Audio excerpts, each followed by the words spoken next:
अस्सलाम वालेकुम दोस्तों। हारून रशीद का एक 16 साला बेटा जाहिदों और दरवेशों की सोहबत में बहुत ज़्यादा रहा करता था। हालत ये थी कि कब्रिस्तान निकल जाता, वहाँ मुर्दों से मुखातिब होकर कहता, तुम हमसे पहले दुनिया में मौजूद थे और दुनिया के मालिक थे, अब तुम कब्रिस्तान में हो। काश मुझे खबर मिल जाए तुम क्या बोलते थे, लोग तुमसे क्या कहा करते थे। इस तरह के हसरत आमेज कलमात कहता और फिर फूट फूट कर रोता। ये लड़का एक दिन अपने बाप खलीफा हारून रशीद के दरबार आया। उसने दरवेश का लिबास पहना हुआ था। दरबार में मौजूद उमरा ने बुरा महसूस किया और कहा, अमीरुल मोमिनीन का बेटा और ये लिबास। ये बात खलीफा हारून रशीद तक जा पहुंची तो खलीफा ने बेटे से कहा, तुम्हारे चाल चलन और लिबास ने मुझे रुस्वा कर दिया है। उस लड़के ने बाग की तरफ देखा पर कुछ जवाब ना दिया। इत्तफाकन किले के बुर्ज पर एक परिंदा बैठा था। लड़का बोला, परिंदे तुझे पैदा करने वाले की कसम, मेरे हाथ पर बैठ जा। तो परिंदा लड़के के हाथ पर आ बैठा। वो बोला, अब चला जा। तो परिंदा उड़कर चला गया। कुदरत की ये निशानी हाज़रीन को दिखाकर बाप से कहा, अब्बा जान, आपने दुनिया की मोहब्बत की वजह से मुझे रुस्वा कर दिया। अब मैं हमेशा के लिए आपसे अलहदा रहूँगा। ये कहा और बेतोशा बेहाल बेसामान चल खड़ा हुआ। चलते हुए माँ ने एक अंगूठी और एक कुरान शरीफ दिया। वो हमरा लेकर चला गया। चलते चलते बसरा में आ ठहरा। मजदूरों के साथ गारे मट्टी वाला काम इख्तियार कर लिया। हफ्ते में सिर्फ एक दिन मजदूरी करता। 1 दरहम कमाता। 1 दरहम में 6 दिन गुजारा करता। अबू आमिर बसरी रहमतुल्लाह अलैह कहते हैं, मेरे घर की एक दीवार गिर गई। बनवाने के लिए मजदूरों की तलाश में निकला।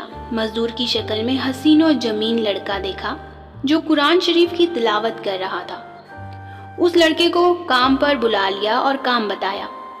अबू आमिर कहते हैं, जब मगरिब के वक्त आकर देखा तो उस लड़के ने 10 आदमियों के बराबर काम किया हुआ था। मैंने उसे तयशुदा मजदूरी से ज़्यादा देना चाहा तो उसने इनकार कर दिया, लिहाजा मैंने उसे 1 दिरहम देकर रुखसत कर दिया।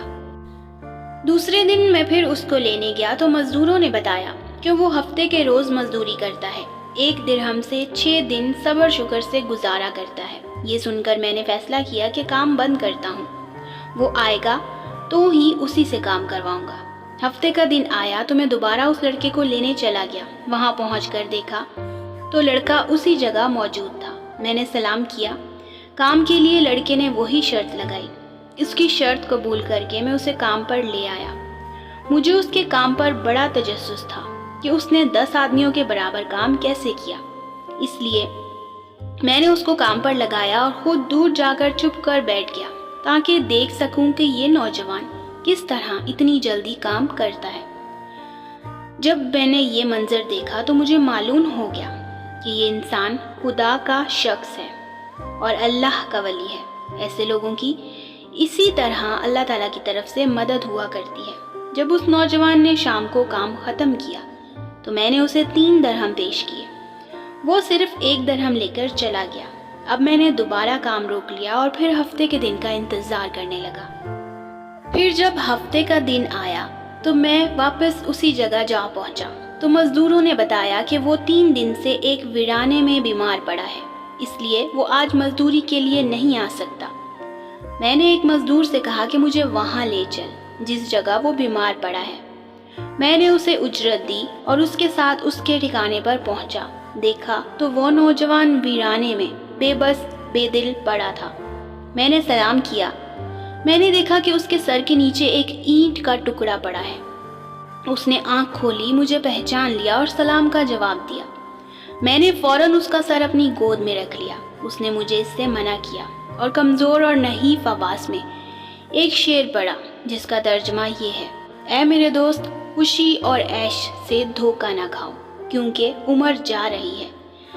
ऐशो इशरत भी रुखसत हो जाएगा और जब तू ज़िंदगी में कब्रिस्तान में कोई जनाजा लेकर जाए तो जान ले कि एक दिन मुझे भी दुनिया छोड़कर जाना है।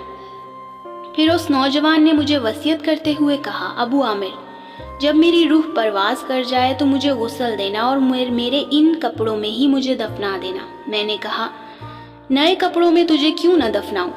तो उसने कहा, मुर्दों की बानिस्बत जिंदा नए कपड़ों का मोहताज होता है।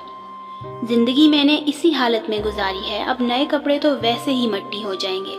याद रखो कि सिर्फ नेक अमाल साथ रहेंगे। फिर कहने लगा, मेरी चादर गोरकन को दे देना और ये कुरान शरीफ और अंगिस्त्री अमीरुल मोमिनीन को पहुंचा देना, और मेरा ये पैगाम देना कि देखो, बेदार हो जाओ, कहीं इस गफलत और धोखे में तुम्हें मौत ना आ जाए। अबू आमर कहते हैं कि ये बात हो रही थी कि रूह जस्दे खाकी से जुदा हो गई। वो कहते हैं कि मैंने उस नौजवान की वसीयत के मुताबिक उसकी तदफीन की, और तदफीन से फारिग होने के बाद मैं उसका कुरान पाक और अंगूठी लेकर खलीफा के महल की जानिब रवाना हो गया। वहाँ जाकर मैंने इस नौजवान का वाक़या एक कागज़ पर लिखा और महल के दारोगा से इस सिलसिले में बात करना चाहिए, तो उसने मुझे झिड़क दिया और अंदर जाने की इजाज़त देने के बजाय अपने पास बिठा लिया। आखिरकार खलीफा ने मुझे अपने दरबार में तलब किया और कहने लगा, क्या मैं इतना जालिम हूँ कि मुझसे बराह रास्त बात करने की बजाय रुक्के का सहारा ले रहे हो? मैंने अर्ज़ की, अल्लाह ताला आपका इकबाल बुलंद करे। मैं किसी जुल्म की फरियाद लेकर नहीं आया, बल्कि एक पैगाम लेकर हाजिर हुआ हूँ। खलीफा ने उस पैगाम के बारे में दरियाफ्त किया तो मैंने वो कुरान मजीद और अंगूठी निकालकर उनके सामने रख दी। खलीफा ने इन चीज़ों के देखते ही कहा, ये चीज़ें तुझे किसने दी? मैंने अर्ज़ किया, एक गारा बनाने वाले मजदूर ने। खलीफा ने इन अल्फाज को 3 बार दोहराया, गारा बनाने वाला, गारा बनाने वाला, और रो पड़ा। काफ़ी देर रोने के बाद मुझसे पूछा, वो गारा बनाने वाला अब कहाँ है? मैंने कहा, वो मजदूर फौत हो चुका है। ये सुनकर खलीफा बेहोश होकर गिर गया और काफ़ी देर तक बेहोश रहा। मैं इस दौरान हैरान और परेशान वहीं मौजूद रहा। फिर जब खलीफा को कुछ अफाका हुआ तो मुझसे दरियाफ्त किया, उसके वफ़ात के वक़्त तुम उसके पास थे? तो मैंने इस बात में सर हिलाया। तो खलीफा बोले, उसने तुझे कोई वसीयत भी की? मैंने उस नौजवान की वसीयत बताई और वो पैगाम भी दे दिया जो उस नौजवान ने खलीफा के लिए छोड़ा था। जब खलीफा ने ये सारी बातें सुनी तो मज़ीद गमगीन हो गया और अपने सर से उमामा उतार दिया और कहने लगा, ऐ मुझे नसीहत करने वाले, ऐ मेरे जाहिदो पारसा, ऐ मेरे शफीक। और इस तरह के बहुत से अलकाबात खलीफा ने उस मरने वाले नौजवान को दिए और मुसलसल रोता भी रहा। ये सारा मामला देखकर मेरी हैरानगी में मज़ीद इजाफा हो गया कि आखिर खलीफा एक आम से मजदूर के लिए इतना गमज़दा क्यों है। जब रात हुई तो खलीफा ने मुझे उसकी कब्र पर जाने की ख्वाहिश जाहिर की तो मैं उसके साथ हो लिया। खलीफा चादर में मुंह छुपाए मेरे पीछे पीछे चलने लगा। जब हम कब्रिस्तान पहुंचे तो मैंने एक कब्र की तरफ इशारा करके कहा, आली जान, ये उस मजदूर की कब्र है। खलीफा उसकी कब्र से लिपट कर रोने लगा। फिर कुछ देर रोने के बाद उसकी कब्र के सरहाने खड़ा हो गया और कहने लगा, ये नौजवान मेरा बेटा था, मेरी आंखों की ठंडक और मेरे जिगर का टुकड़ा था। और फिर खलीफा ने कब्र पर चंद इशार पढ़े और खलीफा ज़ारो कितार रोने लगा। बहावाला हकायतो सालिहीन।